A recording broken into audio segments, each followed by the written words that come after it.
Esse é um evento que foi construído com vários corações e vocês vão ver que aqui as pessoas choram de alegria, choram de emoção. Sabe aquela música Mulher Sanfona? Chorando então. Porque a gente acredita que tudo que vem do coração é o que fala mais forte, né? É o que é real, que é verdadeiro. E eu sou muito assim.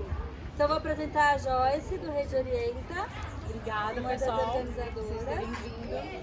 A Renata, do Recalculando. E eu sou a Kiki Faria, hoje falando pelo Ampliar Movimento, mas também represento a Biblioteca Itinerante da Amigos da Angel, que é o meu trabalho voluntário. Eu já vou contar um pouquinho deles para vocês. E essas três cabeças pensantes convidaram a Bia Solero. Olá, pessoal, tudo bem?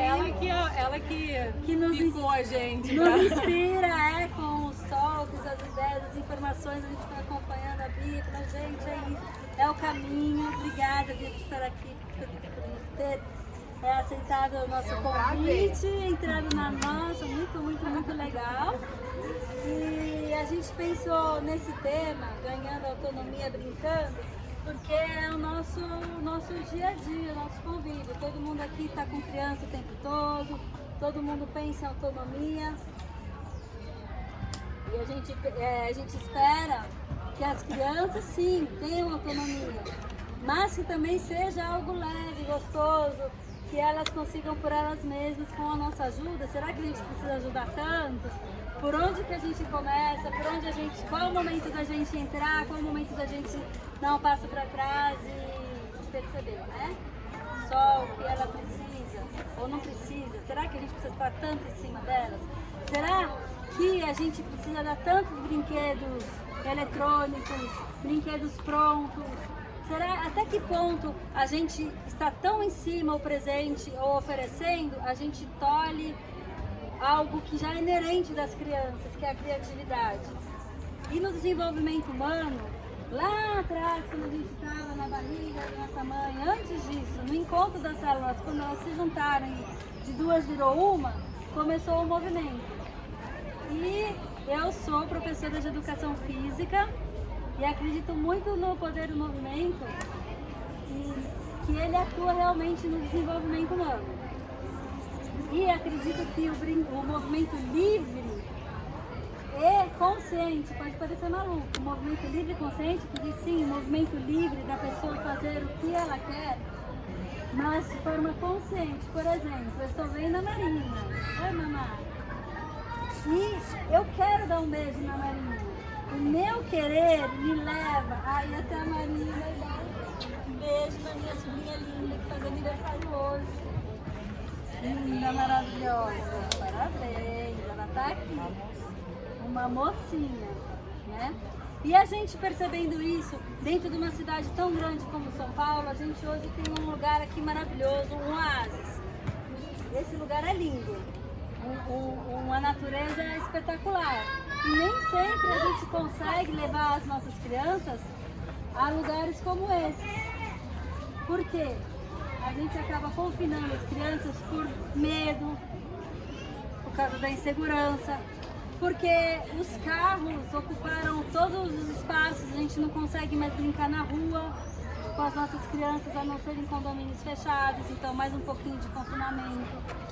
As escolas, às vezes, priorizam outros tipos de aprendizado ao invés de deixar as crianças perto da natureza. As agendas são muito apertadas, então às vezes é muito difícil conseguir um momento próximo de natureza. Tanto da criança, agenda da criança, quanto dos pais. E aí eu pergunto, como a gente pode chegar num momento de natureza? Depois que a gente falou tudo isso. Porque hoje, vocês sabiam, é um dado muito preocupante que até virou um grande estudo, e está aqui o Dr. Fábio Watanabe para me ajudar, para me corroborar no que eu vou falar, que 1 a cada 3 crianças no Brasil é considerada obesa. Talvez não uma obesidade, está acima do peso ideal. E por que isso está acontecendo? Talvez por causa desses motivos que eu falei. Será um médico, que eu esqueci o nome dele agora, ele tem falado sobre a toxicidade, como é tóxico para uma criança ser confinada em espaços pequenos e o uso dos nossos amigos aqui, das telas, por exemplo. A única forma com essa tecnologia deles ficarem quietos 5 minutos, né? E o pessoal tá viciante. Então, mas por quê? Será que a gente não consegue achar uma outra forma? Por exemplo, eu trouxe a minha cola aqui hoje, está me ajudando. Eu esqueci o nome do doutor. É o Richard Love. E o que ele fala é sobre o transtorno de déficit da natureza. Ele fez uma pergunta que eu parei para pensar. Ele falou assim, será que por nós estarmos tirando as crianças de perto da natureza, isso está fazendo com que elas tomem mais remédios, tanto para ficarem calmas, quanto para ficarem mais atentas? Será que se a gente trouxer as crianças de volta para a natureza, elas vão ter mais capacidade de brincar, de pegar numa pedrinha sozinha, de sujar uma mão, de limpar na roupa, de tropeçar, cair, de subir numa árvore, de prestar atenção, eu vou subir, será que eu vou cair, de brincar de Tarzan, de pular numa poça d'água, de sair na chuva? Quem aqui deixa o filho sair na chuva? Ai, que maravilha, é uma ótima oportunidade de brincar. O tempo de São Paulo é louco, mas a gente não pode se ater, nossa, hoje tá frio, não vou sair. Ai, hoje tá chovendo, não vou sair, hoje tá muito calor. Tempo é uma questão de pôr roupa, de pôr galagem, de pisar na poça d'água, de passar um protetor solar, de boneca, eu esqueci, de pôr um óculos, de vestir a criança igual uma cebola e ir tirando. Então nós, como adultos, a gente tem que proporcionar essas vivências para as crianças. E é sobre isso que eu estou aqui falando, conversando com vocês. E que tipo de natureza eu estou falando? Essa natureza incrível que a gente, poxa, conseguimos hoje estar aqui num domingo, mas numa quarta-feira é possível? Vamos combinar que às vezes é muito difícil, ainda mais em São Paulo. Ainda mais numa cidade como essa que os espaços verdes são cada vez menores. Mas o nosso prédio tem aquela área que tem um jardinzinho. Lá na escola já tem aquele playground. Que a gente pode estar levando as crianças 1 hora por dia. Sabe qual é o maior pecado da gente? A gente enche as crianças de obrigações, de agenda cheia. A gente não deixa 1 horinha da agenda dela por dia para ela fazer o que ela bem entender, o que ela quiser, sem pegar no tablet, no telefone. Para ir lá brincar um pouco, ralar o joelho. A gente tem medo que ela suba escada e caia de cabeça. Ai meu Deus, eu vou dar pouco. A gente tem que confiar mais na capacidade dos nossos pequenos. Nós já fomos crianças, gente. Eu tenho um joelho cheio de cicatrizes de cair. Eu tenho uma marca de chifre de uma vaca aqui no peito. Não exagerar. Eu subi na vaca. A vaca levantou, eu caí, ela veio, pum! Gente, eu corri da vaca, pulei no lago para ela me pegar. Sabe? Por que a gente não deixa as crianças hoje se darem mal, correr, sentir medo, se antecipar, meu Deus, a vaca, sei lá, o cachorro tá vindo, e inventar as coisas? Por que a gente tem que falar, não, filho, tira a mão dessa sujeira, brinca com isso? Por que será que a gente tem que fazer isso?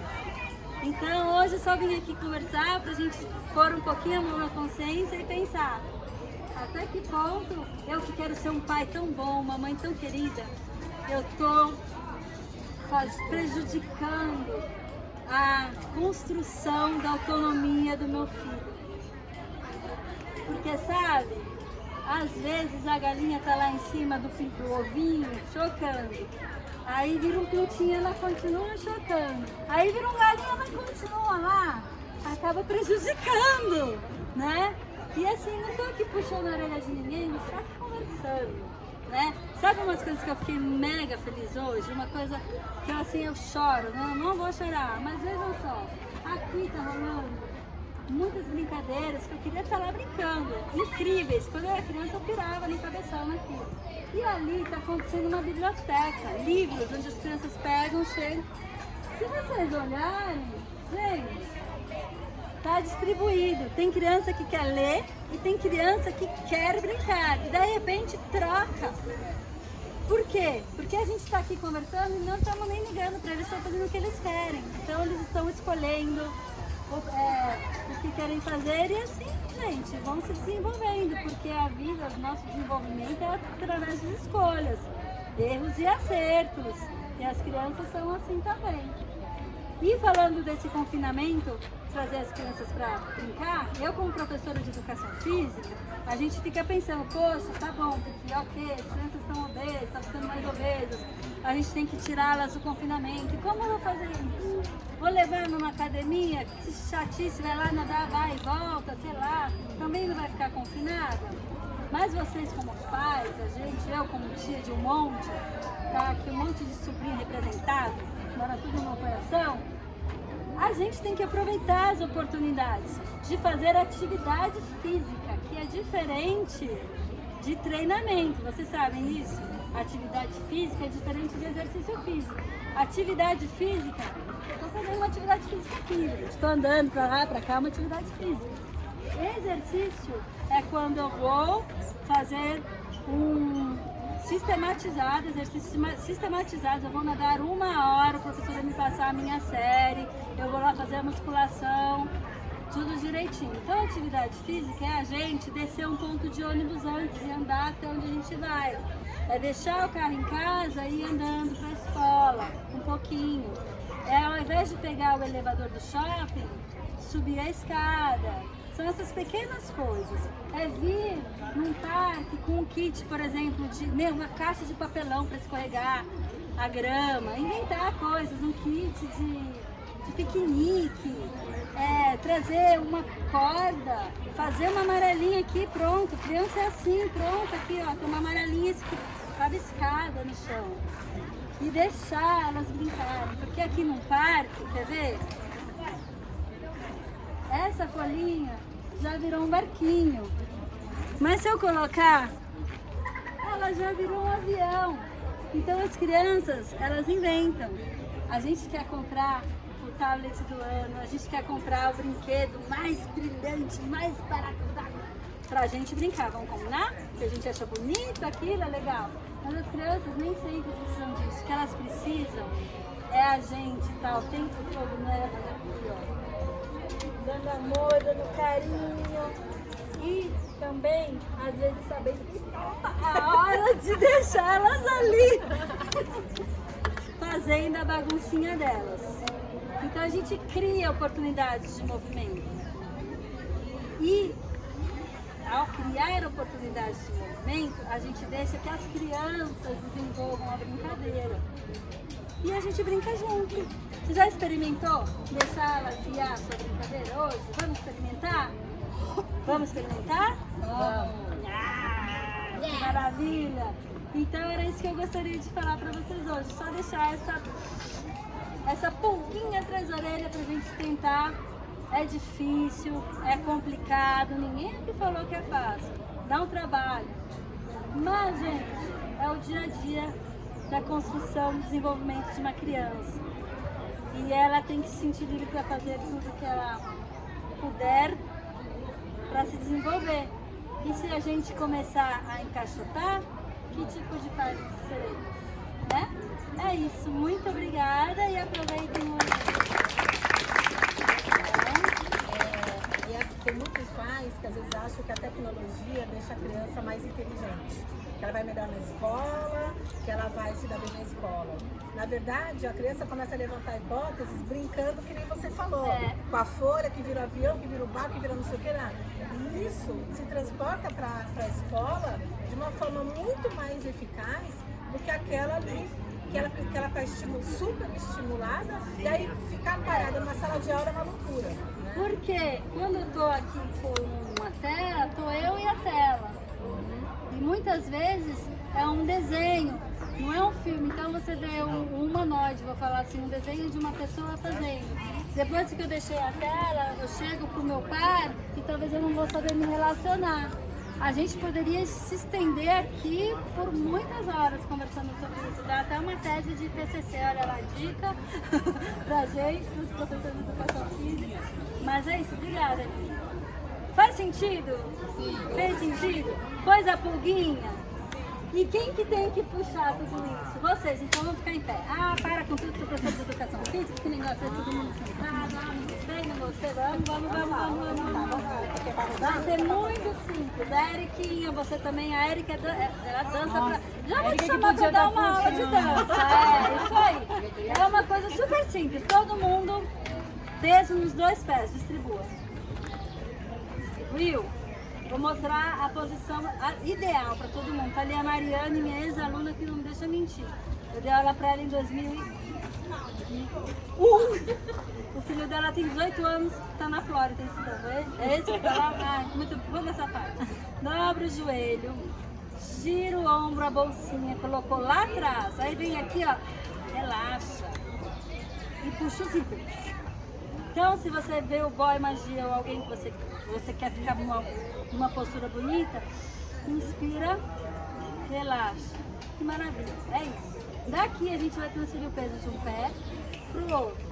De um pé pro outro. Gente, vocês estão fazendo atividade física. Parou, olha que maravilha.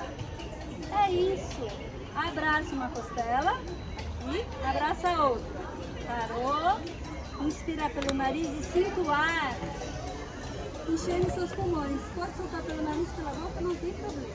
O que eu quero que você perceba é a sua respiração, que preenche os pulmões.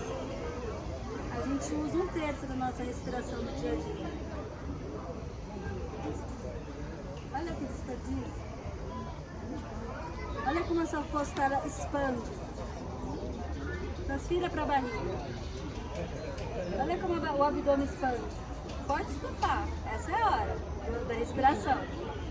Depois puxa os dedos. Fizemos atividade física. Entramos numa vibe gostosa. Todo mundo respirou. Oxigenou o cérebro. Se acalmou. Estamos prontos para a próxima palestra, viu? A Bia, passo a palavra para você. Obrigada, amor. Eu ia ficar sentada, mas acho que agora eu tenho que ficar em pé, né? Não, fica à vontade, porque todo mundo já Bom, gente, para quem não me conhece, eu sou Bianca Solero. Eu sou psicóloga e educadora criativa. Trabalho com nutrir a criatividade nas crianças. Porque eu acredito que a partir de nutrir a criatividade, a gente nutre aquilo que nelas é de mais essencial. E a gente permite que elas cresçam para serem quem elas vieram ser nesse mundo. E aí eu acho legal começar dizendo isso. É base dos meus estudos a teoria sistêmica, que vai falar que todos nós somos pontinhos no universo e que estamos todos interligados e interconectados. E que viemos para cá para fazer parte de uma rede. E a gente só vai fazer parte efetivamente dessa rede quando a gente estiver no nosso papel. Que é aquilo que a gente veio fazer no mundo, que quando a gente passa dos 30, passam a chamar de propósito. Né? Mas na verdade o propósito ele já existe desde pequenininha, que é o propósito da nossa existência. Por que eu vim no mundo? Eu vim no mundo para fazer tal coisa. E as crianças sabem disso. Elas estão intimamente ligadas à missão delas, à natureza. E à medida de como elas vão convivendo, a gente vai bloqueando, impedindo esse caminho. Que a gente vai dizendo para elas que elas precisam ser assim, fazer assado. Não, você vai fazer belas artes? Não, você tem que fazer medicina, que medicina que dá dinheiro. E nesse monte de enquadramentos, a gente distancia elas de serem elas mesmas. E o que a autonomia tem a ver com isso, né? Se a gente for pensar simplesmente essa palavra autonomia, é a possibilidade da criança nomear-se a si própria. Toda vez que a gente está disponibilizando a criança se perceber e se desenvolver autonomamente, a gente está permitindo ela de se perceber, ver quem eu sou, né? O que eu estou fazendo? E adorei quando a Kiki falou, porque a gente faz isso interferindo menos com ações e com palavras. Muitas vezes o nosso silêncio educa mais do que a nossa palavra. A nossa palavra ela é devida quando ela é para ser uma orientação, um direcionamento, porque nós precisamos nos colocar neste lugar de autoridade que sim somos para os nossos filhos. Eles precisam da gente. Não foi à toa que eles nasceram e precisam de um adulto, né? Mas esse adulto precisa ter muito esse discernimento de que horas que eu vou falar e de que horas que eu vou deixar. E aqui que falou uma coisa que, como eu trabalho com criatividade, eu recebo muito assim, Bianca, eu não tenho criatividade para brincar com meu filho. Então por isso eu não brinco. Eu falo, mas a criatividade não precisa vir de você. Finge que você não é nada mesmo. E se coloca ali, ó, à disposição do seu filho. Ele vai começar a te solicitar. E a partir do que ele te solicita, naturalmente você vai nutrir a sua criatividade também. E nesse se disponibilizar, a gente favorece demais o desenvolvimento da autonomia das nossas crianças. E é uma coisa muito maravilhosa que a criatividade, ela tem a sua gênese, uma manifestação criativa muito interna na motivação intrínseca. É claro que para eu ser um Picasso, eu preciso saber fazer, eu preciso saber pintar. Eu preciso ter habilidades mentais que me propiciem errar e tentar de novo. Mas eu preciso, antes de tudo, estar conectado com o meu coração, porque senão eu não vou pintar. Eu não vou fazer um ato de fato criativo. O fotógrafo, ele está conectado com algo dentro. E todas as nossas atitudes criativas, elas nascem de um interesse intrínseco. E por que eu estou falando isso? Porque as crianças, elas estão o tempo inteiro conectadas com o que elas querem fazer. Tanto que às vezes a gente fala, não, minha filha, isso não vai dar para você fazer. Sei que você quer, mas isso não vai dar. Mas elas estão muito conectadas com o interesse intrínseco. E a gente permitir que elas desenvolvam isso, que elas encontrem um lugar de expressar isso, é o que melhor a gente pode fazer para nutrir essa criatividade no futuro. E para nós adultos, já que a pergunta que muitos me fazem é como que eu vou resgatar então a minha criatividade, eu digo, dedique-se àquilo que você curte fazer. Porque se você começar a colocar na sua agenda 30 minutos, sei lá, por semana ou por dia, o tanto que couber, para fazer o que você curte fazer, naturalmente você vai estar se conectando com a criatividade. Porque eu costumo dar muito esse exemplo. Se eu não gosto de jardinagem e me pedirem para fazer aqui um reparo nesse jardim, eu vou ler no Google mais ou menos como é que faz, vou fazer, falar, tá bom, ó, tá aqui, já fiz. Se eu gosto, eu vou procurar mais referências. Eu vou entrar no YouTube e eu vou saber como é que planta, como é que cuida, como é que corta, a corta correta, o corte correto, o corte mais adequado. E eu vou fazer e vou falar, ficou bonito. Vem cá, Jorge, me dá um palpite. Você gostou daquilo ali? Não, então eu vou fazer de novo. Então, naturalmente, se a gente está fazendo uma coisa que a gente gosta, a gente começa a ser mais criativo. Então, eu queria deixar essa dica e queria dizer que o que vai salvar o nosso mundo de termos, né, esses altos índices, como já estamos tendo, de ansiedade, de depressão, é a gente permitir que as crianças cresçam conectadas com essa autonomia, com a minha capacidade de dizer o meu nome para o mundo, o que eu vim fazer aqui no mundo. Porque a maioria das pessoas que estão deprimidas é porque elas perderam o sentido da vida, o que elas estão fazendo nesse mundo. E hoje a gente está com indicadores altíssimos a respeito disso. Então que a gente possa permitir que as crianças se conectem, que as crianças se percebam e interferindo menos, deixando com que elas façam mais e nos colocando apenas pontualmente nesse caminho que sim precisa ser direcionado para elas. E a última coisa que eu estava aqui lembrando, o que eu queria falar é, se a gente está num evento onde muitas pessoas participam, trazem o que na sociedade comum é chamado de crianças atípicas, eu queria muito dizer que eu não gosto dessas nomenclaturas, porque se eu vim no mundo com uma missão, eles também vieram. E muitas vezes o diagnóstico serve para a gente encaixotar ainda mais o potencial de uma criança. E a gente precisa se lembrar o tempo inteiro que todos nós temos um potencial. Uns vão ter assim, outros vão ter para cá, o outro vai ter para cá, o outro vai ter para cá.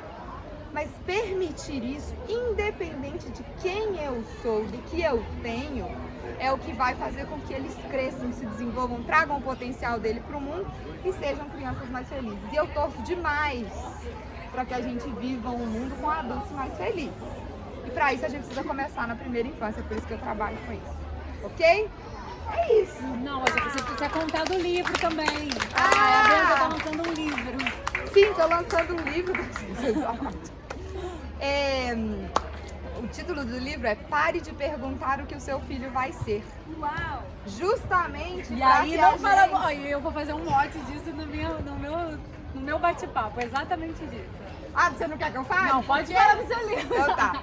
Não, é só porque eu acho que, assim, a gente acha que quando a gente faz essa pergunta, a gente está ensinando a criança a sonhar.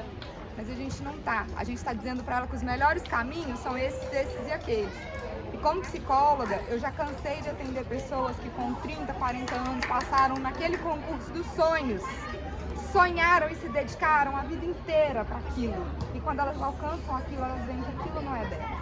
E foi elas que sonharam isso. Alguém sonhou por elas e elas incorporaram isso, por isso elas não gostam.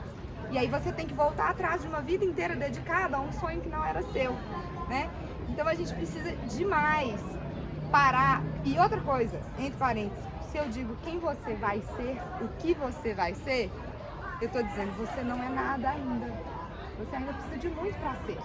E eles já são demais. Aliás, eu arrisco dizer que mais do que a gente mesmo.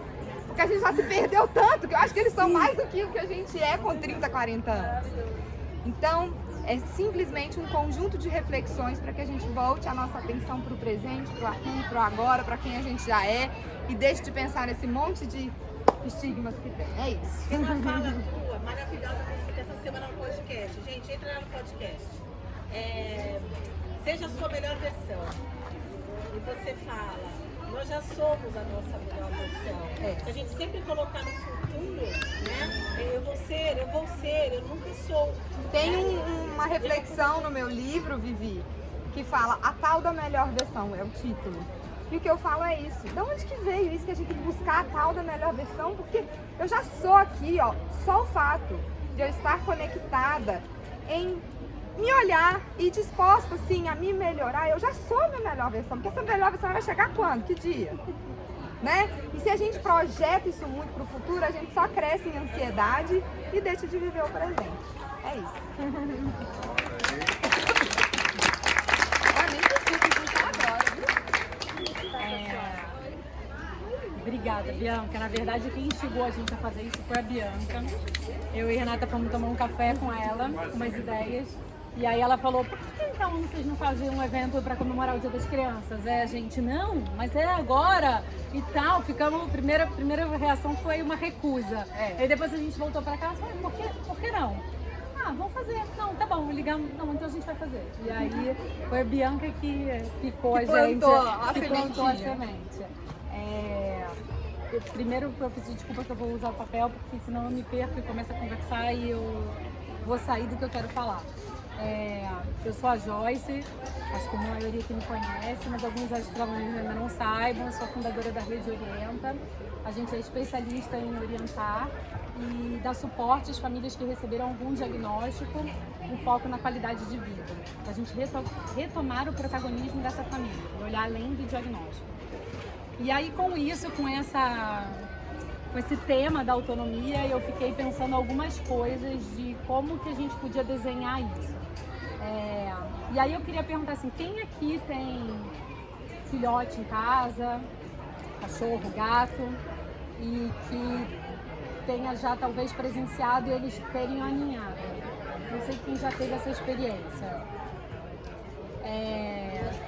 Luli tem. É isso? Sim, eu já. Luli cachorreira sabe bastante como é.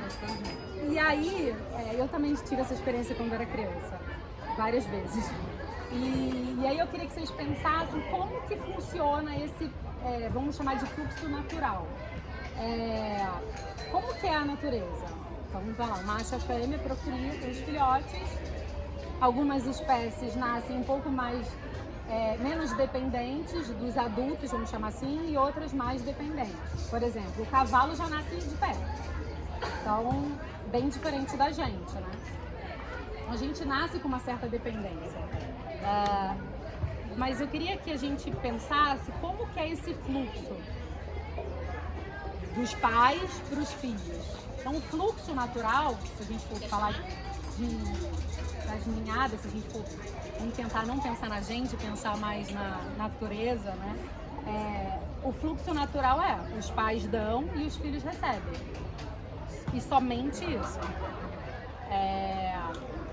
Os pais orientam, os pais educam e o filho recebe, absorve com o único e apenas objetivo de seguir para a vida. Então, o fluxo natural é esse. Agora eu vou, para vocês entenderem um pouco, segura isso aqui que eu vou falar mais tarde desse fluxo natural que é só de seguir e tal, que é um fluxo de mão única. A gente faz parte de alguns sistemas, você falando de sistemas. Nosso primeiro sistema é a nossa família. O que são nossos sistemas? Nossa família, pai e mãe, nosso sistema, aí já aumenta a família de origem, de avô, tio, primo, etc. Depois a gente tem um outro sistema que a gente faz parte na escola, no trabalho, no clube, nos vizinhos de prédio, em amigos novos que a gente faz. Então, assim, a gente sempre está inserido dentro de algum sistema. E quando a gente está dentro de um sistema, todas as pessoas são interligadas. Então, assim, se um muda uma coisa, isso afeta e atua em todo o sistema. Por exemplo, quem é responsável por fazer as compras na sua casa? Se você parar de fazer compras, o que vai acontecer? O sistema tem que se adaptar, tem que se organizar e tal. Então, se uma pessoa, quis dar um exemplo banal, se uma pessoa muda alguma coisa, todo esse sistema precisa se adaptar novamente. Então, isso tudo para eu querer chamar que a família é o nosso estágio para a vida, porque é o nosso primeiro sistema para todos os sistemas que a gente vai fazer parte. E quais que seriam as nossas principais referências? Todas vêm da nossa infância. Quando a gente é criança, a gente não tem ainda a capacidade de olhar para a vida, de olhar para o futuro. Então, quem são nossas referências? Nossos pais. Então, a gente olha como os nossos pais olham para a vida e isso vira nossa referência. Se ele olha dessa maneira, deve ser assim então que eu tenho que fazer. E aí, sem querer preocupar muito vocês, a gente tem algumas fases, vamos dizer assim, de referências. Nossa primeira referência é a nossa intrapessoal. Eu comigo mesmo. Só que não é só eu comigo mesma, é eu com a minha mãe também. Porque quando o bebê nasce, ele acha que ele e a mãe são uma pessoa só. Então, eu comigo mesmo é eu e minha mãe. Como a minha mãe me olha, é como eu vou me enxergar. Então, essa é a primeira referência que a gente tem de intrapessoal. Eu me olho e me enxergo como a minha mãe me enxerga. E aí depois, outra fase seria interpessoal. Quando a criança começa a perceber que a mãe não é ela, a mãe é outra pessoa, e tem um casal, tem um pai também, que é diferente da mãe. Então eu começo a ter uma referência de uma pessoa diferente da minha mãe. Então, é a primeira referência que eu tenho de como eu lido com o outro. E aí depois a gente tem as referências sistêmicas, que seria a família. Como esse sistema funciona, e é por isso que a família é o nosso estágio dos nossos sistemas para a vida. As famílias, depois vizinhança, escola, trabalho, etc. Então essas são as nossas referências. E aí, o que eu queria... eu vou falar uma frase mais para frente, mas para a gente chegar lá, eu queria falar que antes, para a gente chegar lá, a gente precisa entender que a gente precisa trilhar um caminho do desnecessário. O que seria um caminho do desnecessário? A gente precisa identificar, observar nosso filho e identificar quando ele não precisa mais do nosso auxílio naquela atividade. Então, quando a gente nasce, vamos falar, vou dar alguns exemplos. Quando a gente nasce, o que se torna desnecessário? O útero. Quando a gente já desmama e começa a comer comida, o que se torna desnecessário? O leite. Quando a gente começa a andar, se desenvolver, se deslocar melhor, o que se torna desnecessário? O colo. E aí, acho que é a referência que todo mundo mais gosta. E quando a gente desfralda, o que se torna... Quando a gente começa a usar o banheiro, o que se torna desnecessário? É fralda. Então, Primeira vez que a gente passa na frente, tem que dar promoção do fralda do Não tem mais que pesquisar. E aí, cada uma dessas fases que a gente vai passando precisa ser um alívio. E aí, por isso eu queria dar o exemplo da fralda. Quem é que não teve um alívio quando o filho começou a usar o banheiro? Ainda não, Lava- os dois. Você vai passar por esse alívio. Os meus ementaram um no outro, então foram 5 anos seguidos. Então, que alívio que dá não precisar mais procurar promoção de fralda. Então, cada fase que a gente vai passando e se tornando desnecessário, precisa trazer um alívio. Eu quis trazer o exemplo da fralda, que eu achei que ia ser mais representativo. E aí, já que a gente está no meio da natureza, eu queria trazer uma metáfora, assim. Alguém que já teve uma planta em casa, num vaso, e de repente ela parou de crescer ou o vaso começou a rachar e você precisou trocar ela para um vaso maior. E aí depois que você troca ela para um vaso maior, ela se desenvolve mais, ela cresce mais e etc. Porque ela precisava de mais espaço. Então, se a gente consegue observar isso na planta, a gente consegue observar no nosso filho quando essas fases vão acontecendo.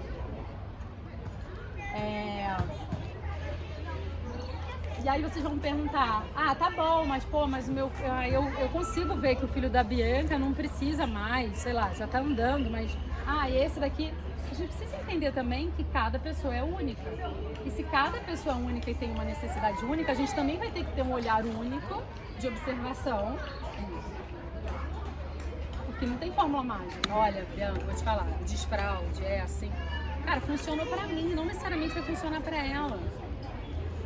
A maioria das pessoas, ainda usando o tema fralda, desfralda de dia e de noite demora mais.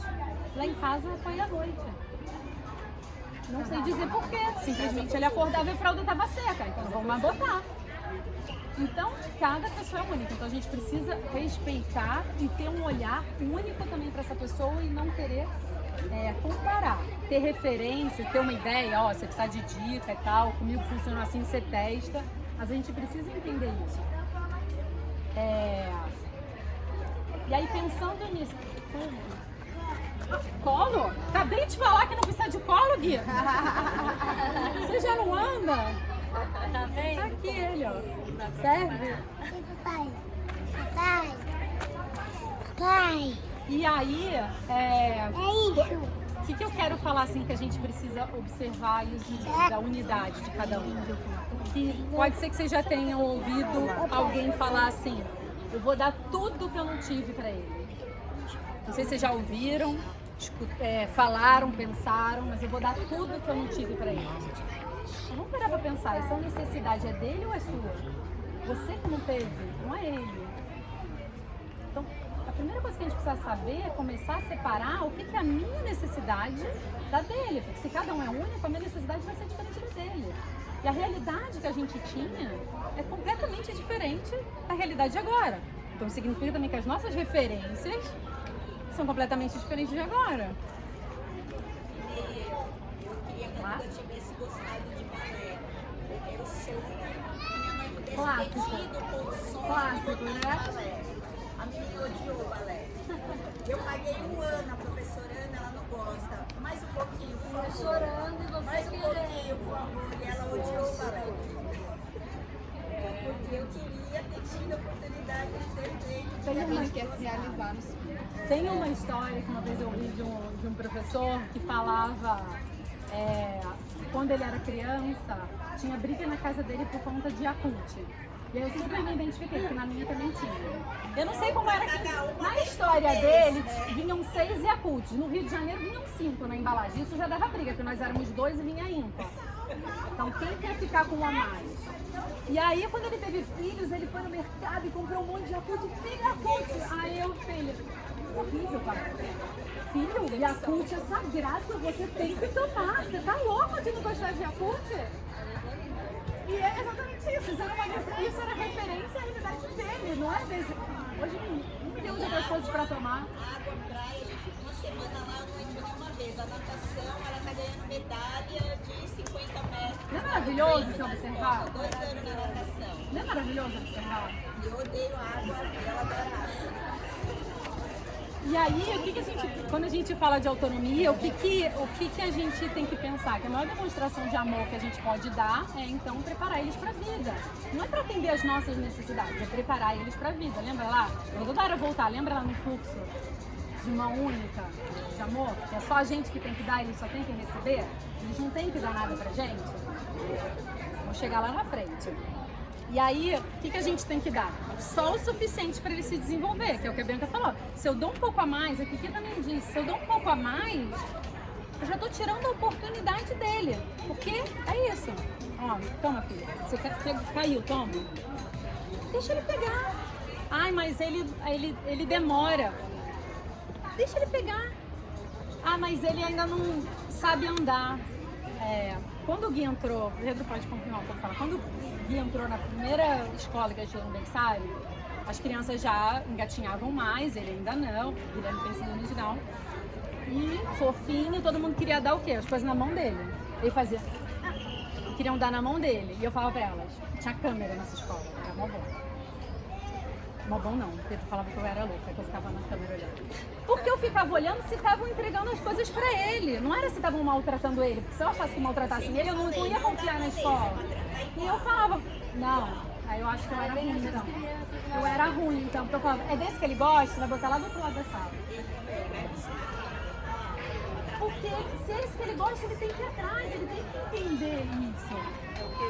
E você sabe que isso acontece até hoje, que ele já tá maior. E agora, não são mais com as professoras que eu tenho que fazer essa conversa, são com os amigos. Que outro dia eu fiquei sabendo, ele não gosta de descascar banana, e ele virou pra professora e falou, a Alice faz. Eu falei, quê?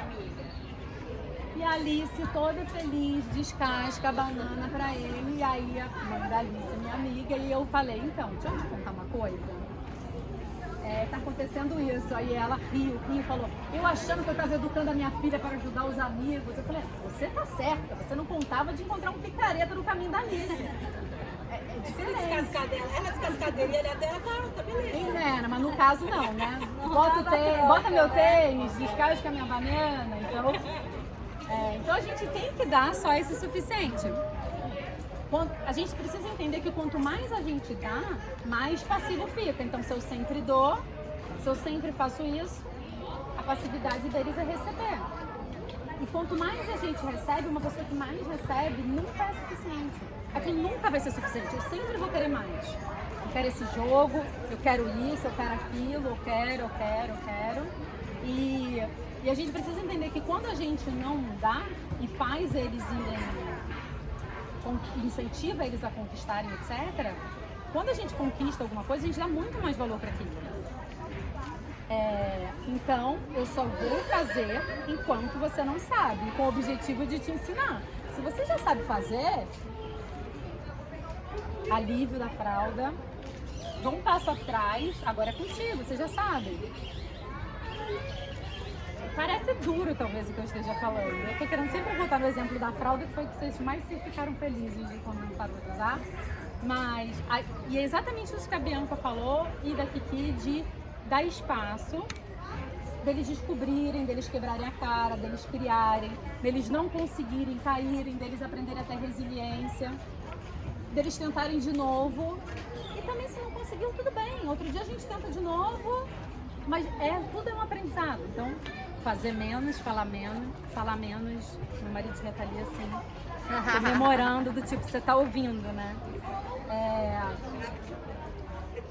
Exatamente. Então, quanto mais a gente protege eles, qual é a mensagem que a gente passa? De que eles não são capazes, de que eles não vão conseguir, de que eles são dependentes. O que você não consegue, acabou. Você vai ser dependente meu pra sempre. Você sempre vai precisar pegar para te entregar. Então a gente precisa se policiar. Eu sei, como a Kiki falou, na corrida do dia a dia, a gente quer fazer, bota logo o tênis, vai rápido, estamos atrasado. Não estou dizendo que todo dia você tem que... Mas tenta então, já que todo dia está atrasado, tenta então acordar um pouco mais cedo para dar a oportunidade de bom sapato e falar, você consegue, vamos lá, eu acredito. Ontem você pôs, ontem a gente tentou desse jeito e não deu certo. Hoje vamos tentar de outra maneira. E aí, pra gente já começar a fechar, porque eu acho que o calor, todo mundo já tá... qual seria a melhor referência que a gente poderia dar como os pais para ele, já que a gente está falando de vida? É a gente seguir a vida, olhar para a vida, amar viver, curtir a vida e não ficar ali só cuidando, protegendo e auxiliando em coisas que talvez não precise mais.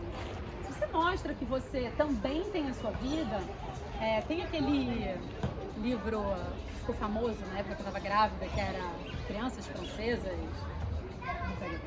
alguma coisa assim, e tem um trecho que eu lembro que ela falava que o seu filho precisa enxergar que você tem uma vida além da dele. Porque se ele entende que você é o único prazer da vida dele, é uma pressão muito grande para ele. Porque ele não pode falhar. Porque o único prazer que ele tem, que você tem, é ele. Então eu preciso ser perfeito, eu não posso falhar. Olha a outra botando sapato lá, ó. Olha lá, ó. Maricota Cristina, que sabe do sapato. Respira fundo. Então a gente sempre tem que ter em mente essa energia de falar, você consegue, você vai fazer, vamos lá, eu te ajudo hoje, mas amanhã você já vai tentar sozinho. E talvez vai ser uma frase para nós no país latino-americano que é talvez difícil de internalizar, mas que tentar falar para o seu filho, você não me deve nada. Você não me deve nada. Lembra lá do fluxo, que é de mão única? Eu só tenho que dar, você só tem que receber. Você não me deve nada. Nem corresponder às minhas expectativas, porque elas são somente minhas. Estou só dando as fumacinhas. E aí eu separei 2 frases para finalizar, para a gente pensar, que é um escritor que fala assim, os 2 maiores presentes que a gente pode dar para os nossos filhos são raízes e asas. Uma vez saiu aí, sei lá, tipo um meio. E aí eu vou completar. As raízes para nutrir e dar base e as asas para eles escolherem os voos deles. Só que aí, pensando nesse negócio de asas, eu peguei uma frase de uma poetisa russa, eu achei muito legal pra gente pensar, que assim, as asas, elas nos dão liberdade apenas enquanto estão abertas para voar. Porque elas fechadas nas costas de alguém, sabe, elas são um peso muito grande. Eu não sei se faz sentido isso pra vocês, porque a gente pode ensinar o voo, mas a gente também precisa permitir que eles voem os próprios planos de voo. Então não adianta a gente dar asas, porque é exatamente isso que ela falou. Se elas estão fechadas nas costas, é um peso. É um peso. Eu tenho essa asa, o que eu faço com isso? Eu não sei nem pra onde eu vou, qual que é a minha vontade? Ela falou, se conectar consigo, quem sou eu? Eu não sei nem pra onde eu quero ir. E aí eu queria acabar com uma reflexão que é assim, em vez de perguntar para o nosso filho o que ele vai ser quando crescer, e se a gente começasse a perguntar o que a gente vai ser quando ele crescer? Quando ele crescer e for embora, o que a gente vai ser? Eu queria fechar com essa reflexão e voltar numa coisa que eu falei lá da frente, que o resumo de tudo o principal objetivo dos pais é se tornarem desnecessários. É isso que a gente precisa sempre ter em mente.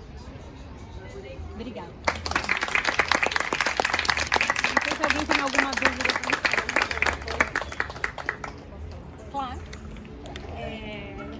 Eu vim de Santos hoje, elas sabem que não foi fácil, para dizer para essas 3 que elas estão sendo muito importantes na minha vida. E a cada mãe que está aqui, não acha que você precisa ser mãe sozinha. Não. A gente tem outras famílias, a gente tem rede, que a gente pode se apoiar e pode se inspirar. A Bianca me ensinou que eu preciso dar coragem para minha filha. E que eu hoje já sou uma mãe boa. Eu posso melhorar sempre, mas hoje já está ótimo. Né? E muitas outras coisas sobre criatividade que eu faço as aulas dela. A Kiki, toda vez que eu vou pegar o elevador, eu lembro, caraca, vamos de escada. Maria Clara, vamos de escada. Né? João Pedro, vamos de escada. Enfim, enfim, a gente começa a encontrar caminhos para se mexer um pouco mais. Ah, mas é pouco, não interessa, a gente está fazendo. E a Rede Orienta, a Joyce, me trouxe de novo a vontade de trabalhar, de sair de casa e saber que os meus filhos vão se virar sozinhos. Porque eu tinha muito medo, eu falava, se eu voltar a trabalhar como eu quero, como eu acho, e eu falava, eu não tenho medo do fracasso, eu tenho medo do sucesso. Porque se for sucesso, como é que eu vou fazer com os meus filhos, né?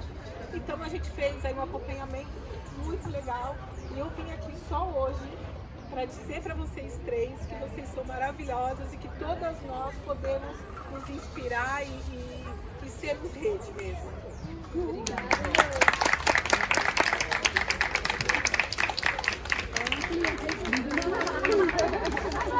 Aqui, ó, olha a gente dando coragem.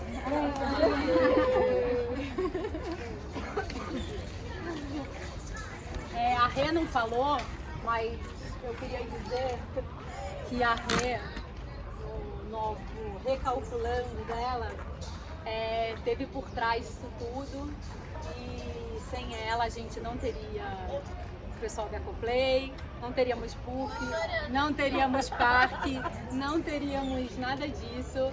Então a Rê fez todas essas pontes e que conseguiu proporcionar tudo isso pra gente. Obrigada.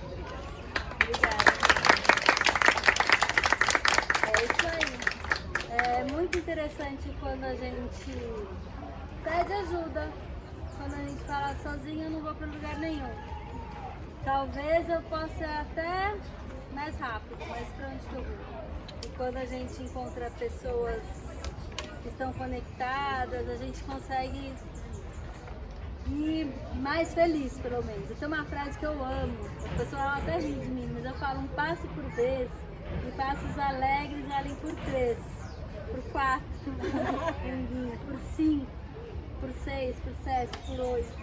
Então, abraçamos vocês todas, todos, e é maravilhoso ter vocês aqui hoje. Obrigada. Obrigada demais. Se alguém tem alguma dúvida, obrigada, que teve coragem.